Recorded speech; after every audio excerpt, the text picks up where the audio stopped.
learning to cope, learning to inspire. Loving is dope. Learning to grow and learning to hope. Let go of the past.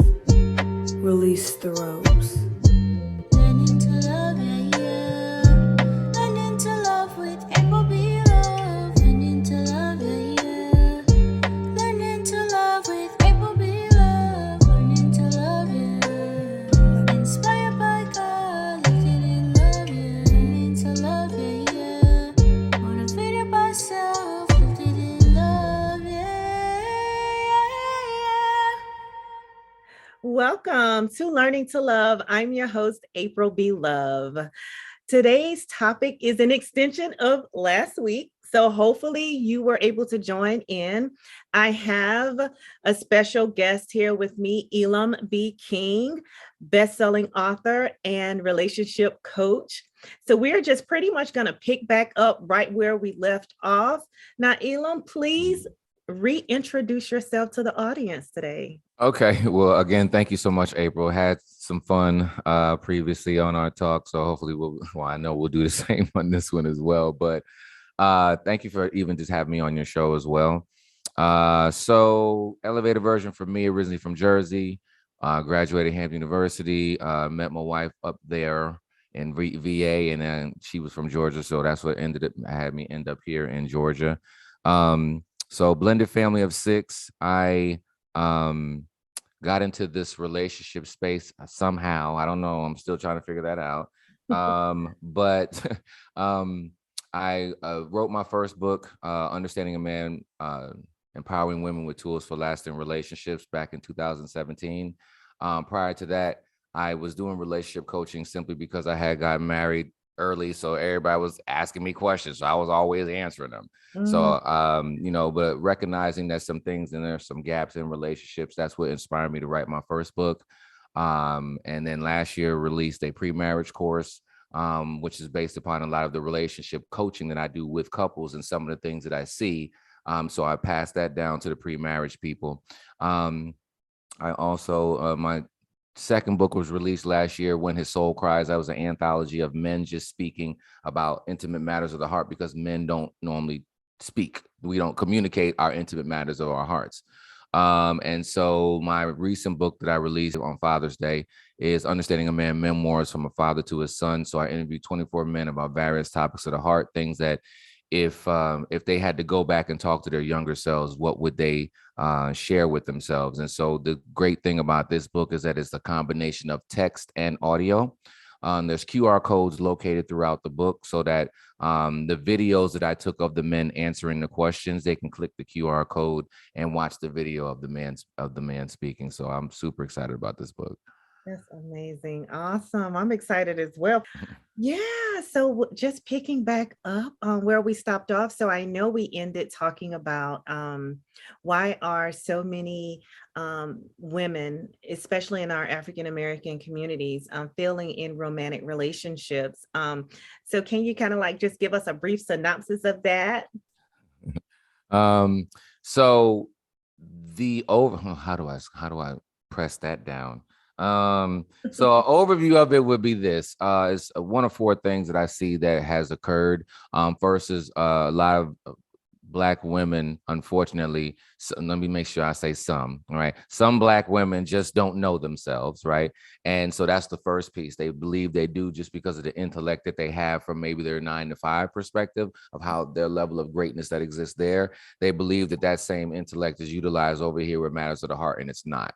It's a totally different person that you should be in that space versus, whatever you do from a 9-to-5. But that same intellect and that same thought process is used. And with Black women being the highest demographic from an education perspective, that's not the education that fits over here in matters of the heart. And so that first thing has to be understood.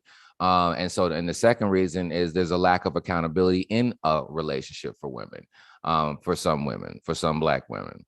And so if that first reason why you don't even know yourself, and then you're not accountable for it, And then the third reason being that there's lack of counsel, right? And or you're counseling with the wrong person, right? And so it says a wise man, and that means woman as well, remains in counsel, and you're not remaining in counsel because you're not accountable, because you don't know yourself. You see how they're tying together, and that's why it's so prevalent, because they very easily string along, right? It's not like a bunch of different things that don't have it. They're not related. These things are related. So then, and then now the fourth reason why us as men, Black men, we're sitting back and we see this, Right. and we're not saying anything.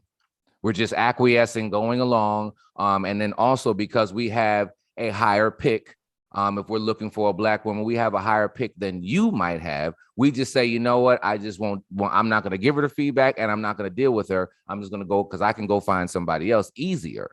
So we're not even stopping and even educating, even if we're parting ways with somebody. We're not even saying, hey, this is something that you might want to think about for the next relationship, and just give honest feedback. And so the feedback's not being given, nor is it sought. Right. And then you have no counsel, and then you don't even know yourself enough to know that you need to make some changes. See how they're all related? Yeah. So that's why it's such a prevalent thing amongst some Black women, because you have these, and you have just these thought processes. And that's why we need to have conversations like what you and I are having, to make sure that we can kind of dissect that and pull those pieces out and kind of shake each other. Just like over here as the men, we need to shake each other and say, hey, we got to lead a little bit better, you know? So I can go on. I said it's hard to squish that down. Yeah, absolutely. And so as it relates to the African American community, so there's just a bit of tension, and not in all cases. But so why do you feel, and based on your experience again, why do you feel that there's like some tension between the African American male and woman? And again, this is not in all cases. No, it's not. I think that in my first book, Empowering Women with Tools for Lasting Relationships, chapter 2 is Miss Independent or Miss Interdependent. Okay. And in that chapter, I specifically talk about what you probably would go against your question. Because in that chapter, I asked the men, I said, how do you feel about Miss Independent? Right. And so I was particularly talked to more, because I had about 8 single guys in the first book. And so these were the men that were out here in this. And then we also had the married men who were experiencing this person as well. They married Miss Independent, right? And then the other guys, they were dating Miss Independent. And we can't stand Miss Independent. Okay. We cannot stand her. Okay. You can be independent, but it's what comes with that on that buffet table is a different type of communication that you're giving, right? It's a higher masculinity, less femininity. Femininity is more looked upon as weakness, just like we were taught, don't act like a girl. Well, guess what? You heard that too. So acting like a girl, that's why sometimes people have started flipping that and do things like run like a girl and do XYZ like a girl, because it's like girl represents strength. Yes, it does, which means femininity is strength. Yes, well, let me be very clear. I know a lot of men, okay, throughout my life. I have never, ever seen a man say that he liked that level of strength. Right. I haven't seen like they like that level of strength in the home, in the communication to you. He likes to see it out there, and you rocking and rolling and boss chick and all your, hey, listen, we're not intimidated by your greatness. I know they've been telling you that some men are, but us, we're not intimidated by your greatness. So you can go be great out there, but just know that it takes a different type of woman. So that's what grandmama knew, you know what I'm saying? Or some of the OGs, they know that when they walk through that door, it's a metamorphosis, right? That you got to change into. It is difficult to do. It's not easy, right? Only certain types of women can do that. Go be great out there and go be great in here, right? And so everybody else, because we can see the pushback. And so that's where that tension is coming from, because you want the old school man, be the protector, provider, and all this and that, but you want to be the new school woman.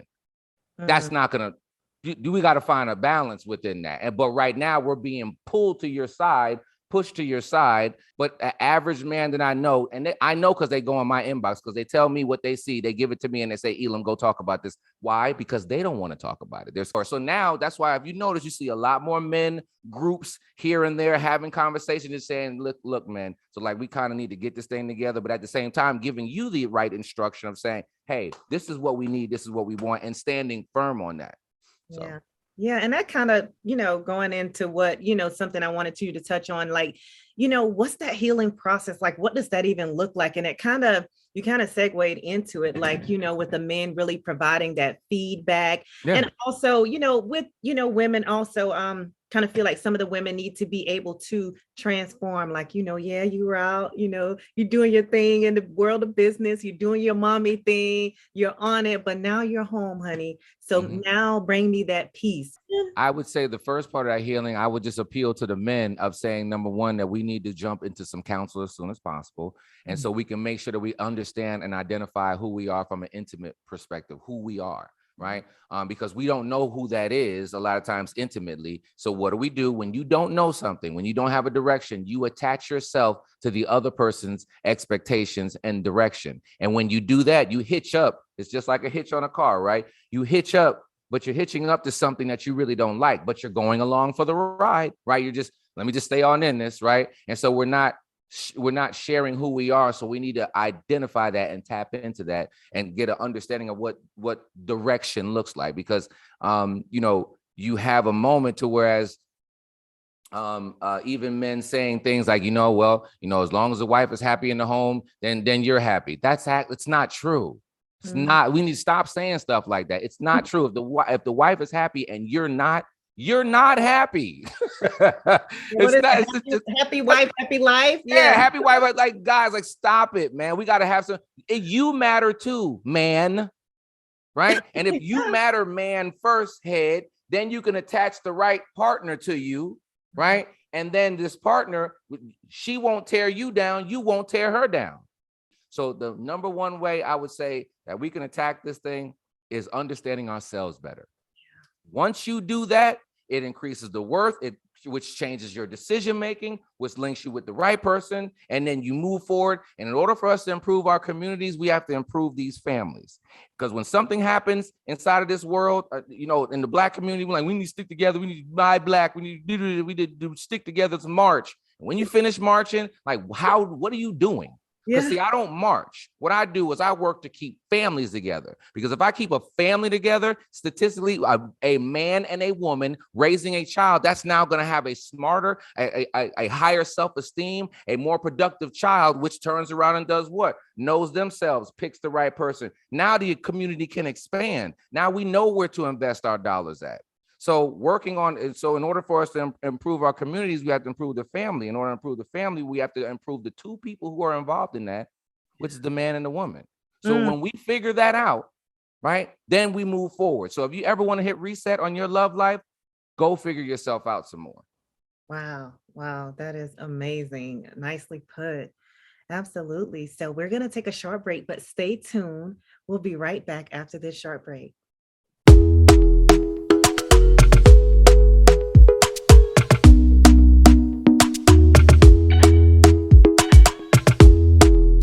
And it's not just arguing anymore. It's continuously abusively belittling their partner. Verbal abuse. Making them feel less than a lady or a man.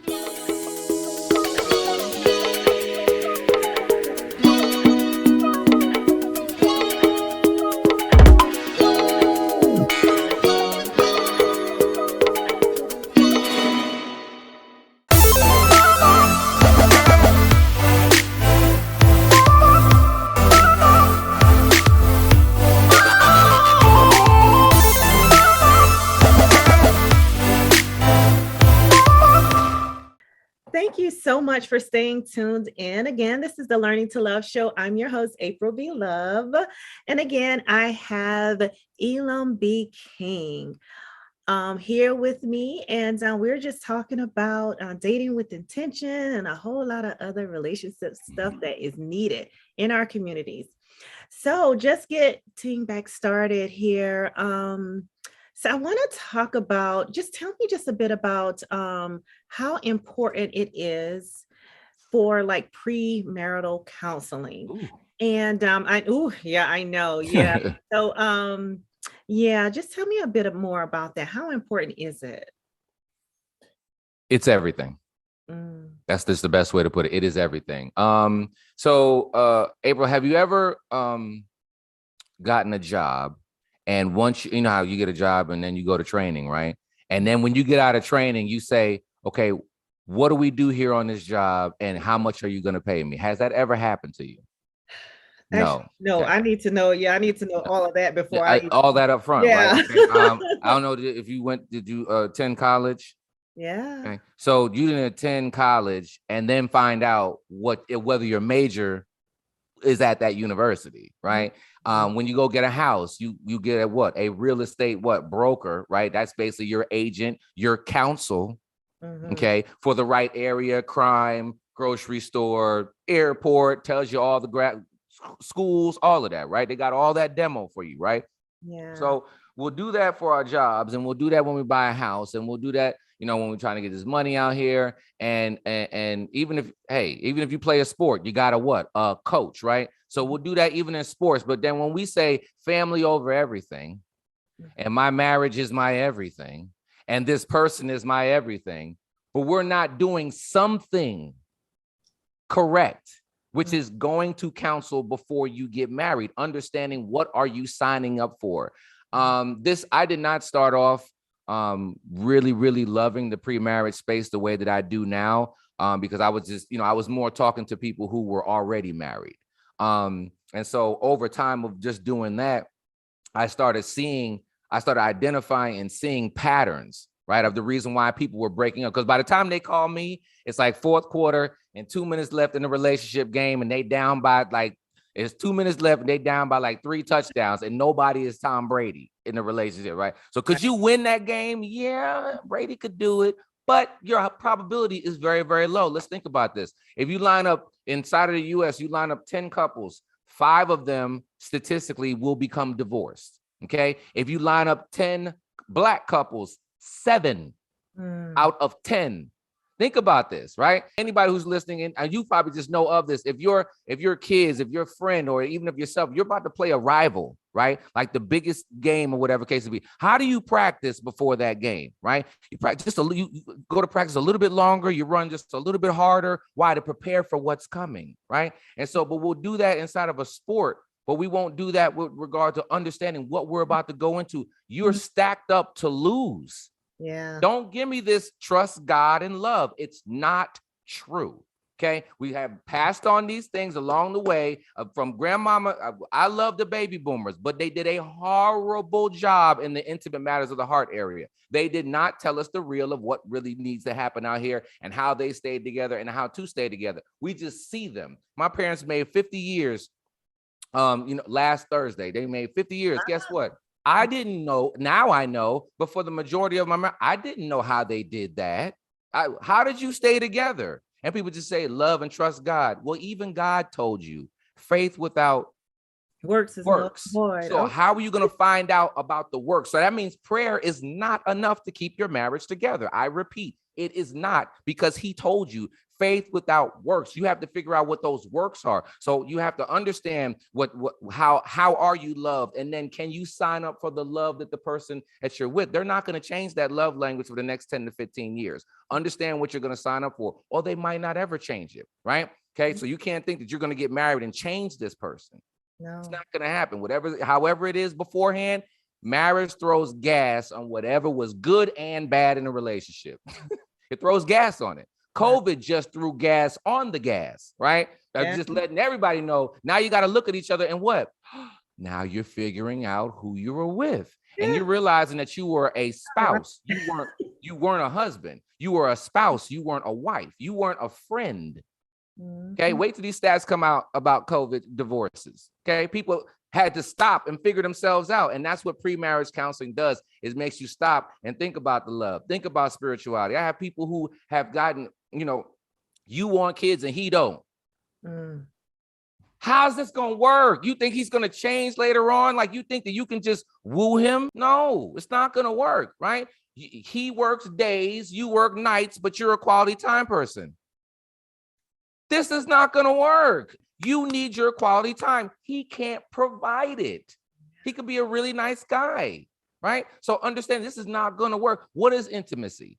right? Intimacy is more than just physical. You have 5 different types of intimacies that I go over with my couples. It's spiritual, it's experiential, it's intellectual, it's emotional, and then physical, right? So, you might be good on the physical intimacy, but you suck in the intellectual intimacy category, which is when you're really trying to figure somebody out and actually care about what they do in life, right? So emotional intimacy, you're unable to tap into that person emotionally, but the physical intimacy confuses you and makes you think that your body can talk to them and they understand who you really are. That's not going to work, right? So these are spaces to whereas let's stop, let's talk. And I mean, last night, and when I tell you, I love God for pushing me into this space, because even like the message that I heard from a lady last night, she's in the pre-marriage course. The pre-marriage counseling I'm doing with her.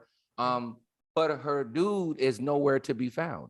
Oh, Okay. Now I talked to him in the beginning, but now he's nowhere to be found, right? So they're still dating. Don't get me wrong, they're still dating, but he's not seeking the counsel. She is. Ooh, that's so the leader's not seeking the counsel.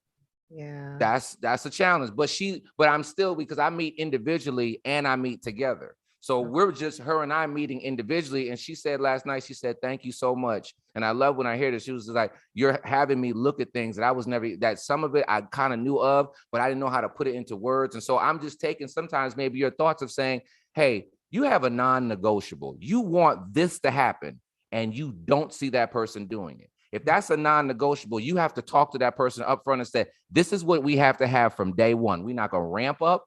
We're not going to get to it.